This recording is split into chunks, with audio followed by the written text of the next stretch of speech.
So where we left off yesterday was we created a bass part using expand, and there's expand right here, and I used this full finger bass, but I got there from here, from the preset menu right there, and I went to basses, and I'm using this preset called round wound.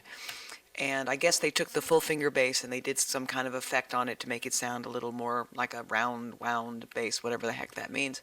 And then I added, to make it sound more real, I added a plug-in, which is a compressor by Waves, and this is the Renaissance bass. It's 79 bucks, as you've seen, and I have a video about buying and downloading Waves plugins.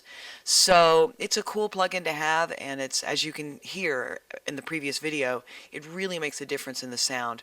And I wanted to just quickly show you that there's a whole bunch of different instruments for basses, guitars, and we'll go through those as we progress in these lessons.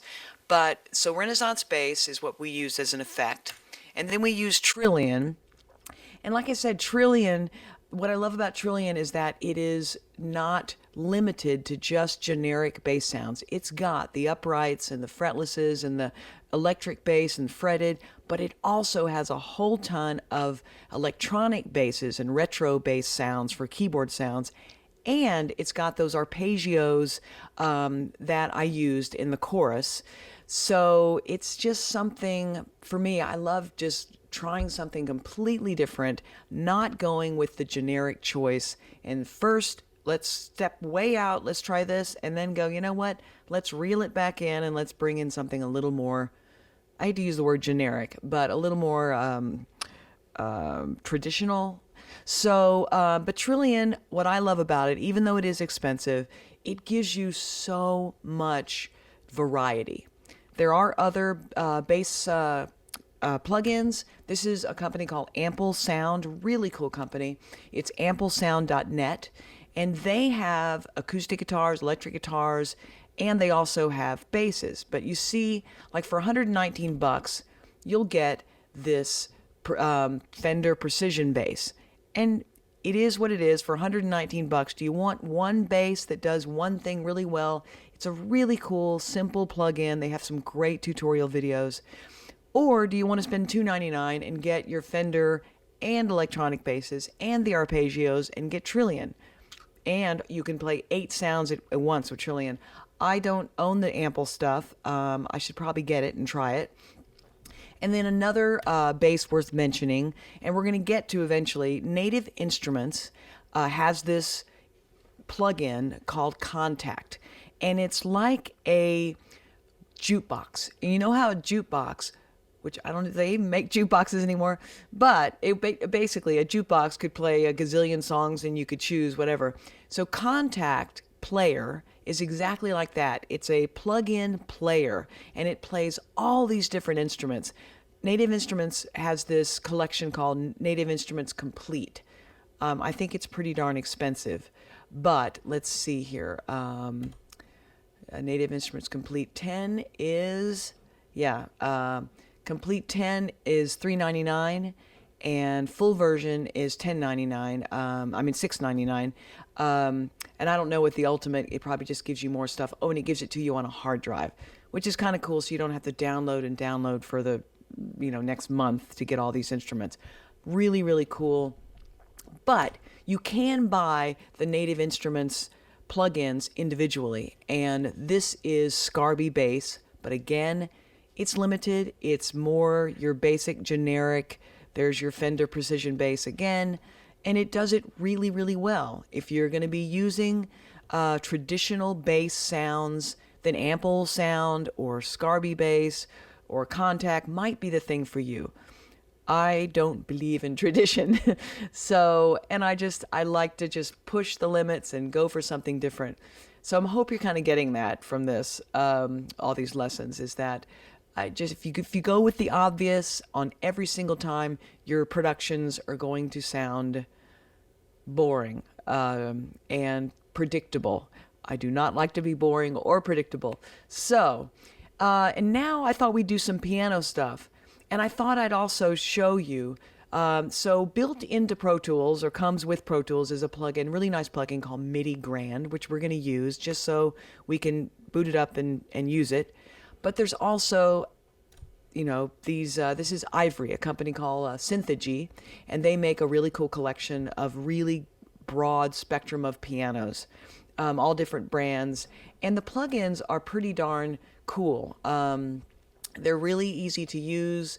You just choose your preset right here. You can add a synth layer right here if you want to. So if you want to layer, but they're really great plugins. They're very easy to control. You can turn on your concert hall here. And then what I was going to do next, because I've never used this before, but I love Easy Drummer. I've never used Easy Keys, and I play keyboard, so I thought, well, it's kind of like cheating. But, you know, I don't really play drums, so that, you know, may be cheating too. I can program drums, kind of. But I thought we'd give Easy Keys a roll for Let It Be as well. But for right now, let's get, I'm going to move this out of the way. And I'm going to close this, and we're going to add MIDI Grande. So I'm going to go here next to the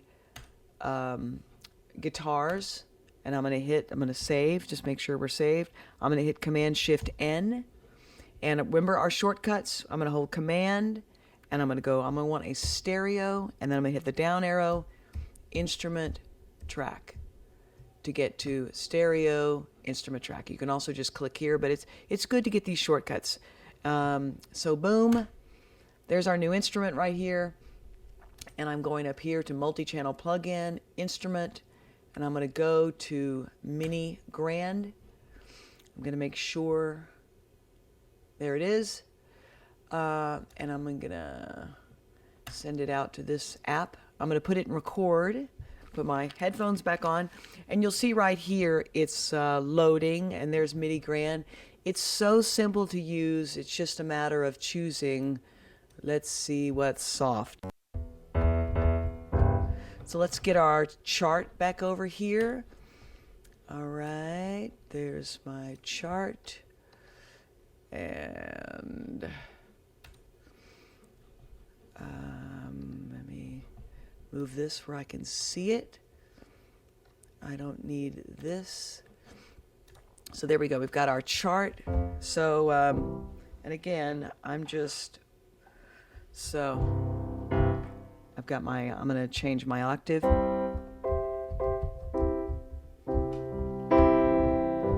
I'm just looking at these chords right here for the intro. I guess it's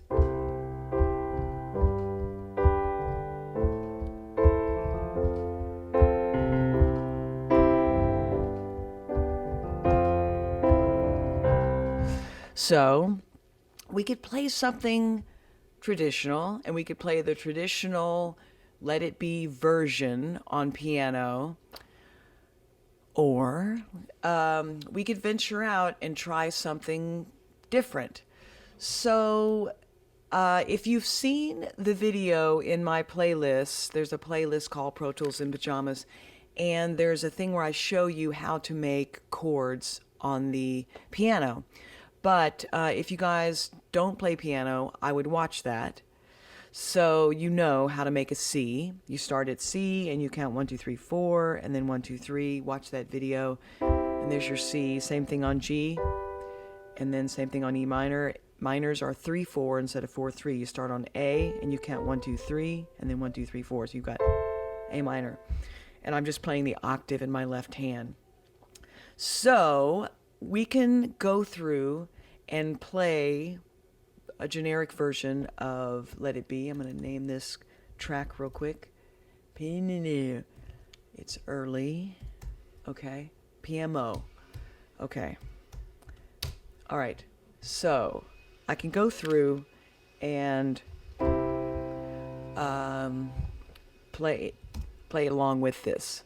So let's just go ahead and do it just to do it.